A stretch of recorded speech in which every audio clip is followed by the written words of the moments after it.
Between 1976 and 1983, a word took on a new, terrifying meaning in Argentina: desaparecido. Disappeared. It wasn't just that people were being arrested, they were being erased. Under a military junta led by Jorge Rafael Videla, the state launched a national reorganization process.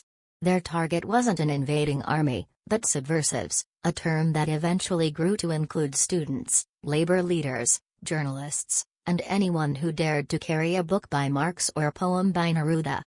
The injustice of the dirty war was its invisibility. The government didn't hold public trials.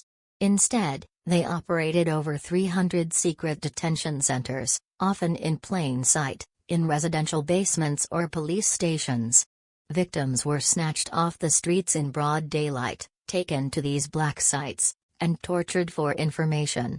To the outside world, the government simply denied they existed. As Videla infamously said, "They are neither dead nor alive. They are disappeared." To solve the problem of what to do with thousands of prisoners, the junta devised one of history's most cold-blooded execution methods: the death flights. Prisoners were drugged, stripped naked, loaded onto military cargo planes, and flown over the Atlantic Ocean or the Rio de la Plata.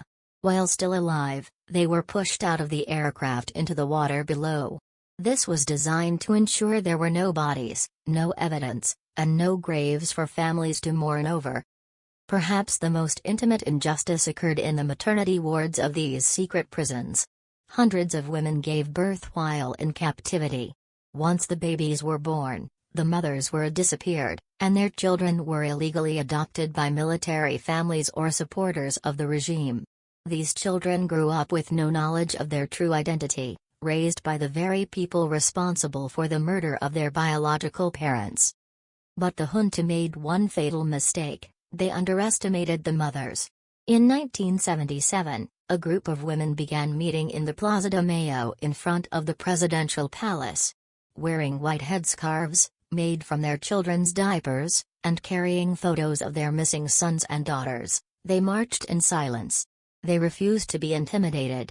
They turned the invisible crime into a global scandal, eventually forcing the world to look at the 30,000 lives that had been extinguished in the shadows. The dirty war remains a scar on the heart of South America. It is a reminder that the greatest injustice a state can commit is not just taking a life, but attempting to delete the very memory of a person's existence.